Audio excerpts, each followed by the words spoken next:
Hi, and welcome to Ask Miss Judes.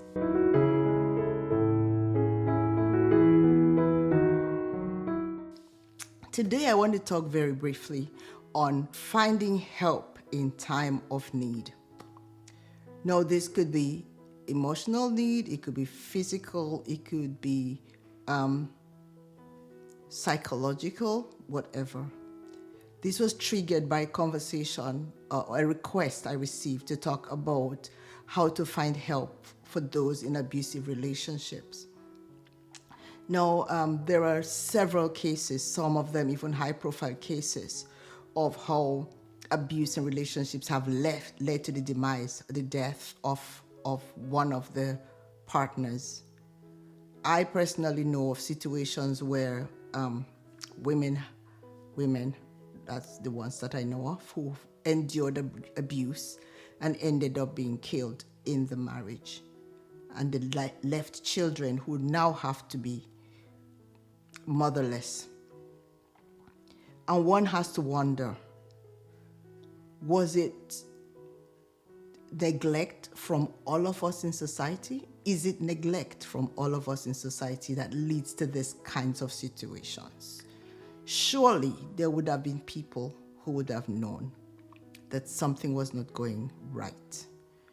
Now, in cultures where there is shame around abuse, it's very easy for people to not want to talk about what they're going through. However, as a society, I think we have the responsibility to ensure that every child has an opportunity to be raised by their parents. And if abuse becomes the equation that deprives children of a good quality of life, then this conversation is well worth having. Interestingly, I have never suffered abuse, praise God, but I have experienced in my marriage where a point where my husband and I were really intently engaged in a game of football, that we raised our voices for each of the teams, and my 2-year-old son at the time thought we were fighting and started to cry. So very early on, we had known that fighting was not going to feature in our marriage. In fact, before we got married, we made a decision that we wouldn't go to bed until we resolved every issue respectfully. And to the glory of God, 27 plus years later, I am grateful that I am not a recipient nor a giver of abuse. Now, having said that, we do know of people who remain in abusive situations, one out of shame, sometimes out of fear of what could happen to them if they left. 3, some are afraid of what will happen to their children. Now, if death is potentially an option, then we must have the conversation to provide help for those in need. Now, while this is probably more relevant to abusive relationships, there are other kinds of challenges that people go through that they endure needlessly, and it could lead to the demise of one of the parties or to a potentially terrible experience for children who have no say in what is happening. The recent lockdown revealed the increase in the number of domestic abuse from people who couldn't tolerate staying with each other. Now, you have to wonder, at one point, they must have professed love for each other because that's why they got married. What happened to get to the point where it becomes now intolerable to inhabit the same space with this person?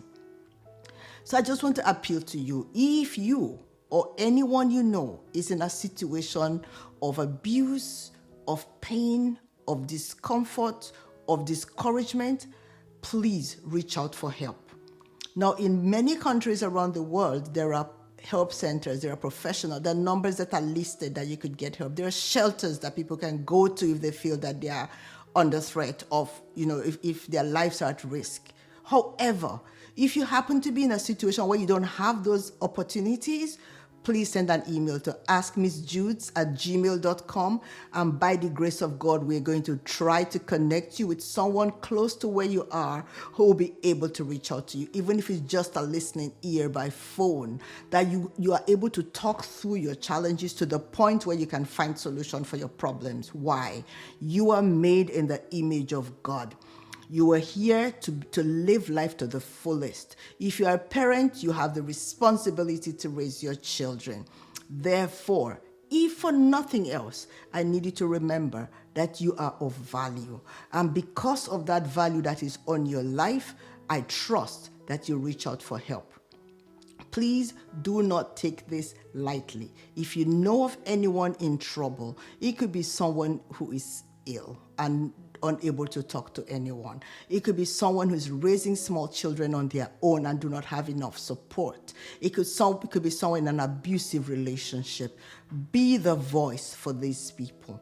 Reach out. If you are able to reach out to professional help for them, do that. If you do not want to and you just want to share this video and encourage them to watch and reach out, they could even send an email to askmissjudes@gmail.com, and by the grace of God, we're going to ensure that we can connect you with needed support. I trust that you will realize your value and choose to live a happy and a productive life for posterity's sake. Interestingly, a thought just came to me as I was working through this. Working with a friend who is an indigenous, a member of the indigenous community in Canada, sharing their ways of knowing and how important it is that you don't just make a decision for today. They think of 7 generations when they're making decisions. What does that say to us? That the decision that you make, either to remain or to leave an abusive relationship, for example, will have implications for generations to come. What is the legacy that you want to leave for your children? What is the legacy that you want to leave for those around you to know that life has value? I appeal to you today, if you are in trouble or you know of anyone in trouble, be the voice, be the contact that will lead others to find their freedom. I pray to God that you will stay safe, well, and be your neighbor's keeper. Thanks. Please like, share, and subscribe, and share this with your friends and your family, especially if you happen to know anyone for whom this could be a lifeline. Thank you so much. Take care, and I'll see you again real soon. Bye.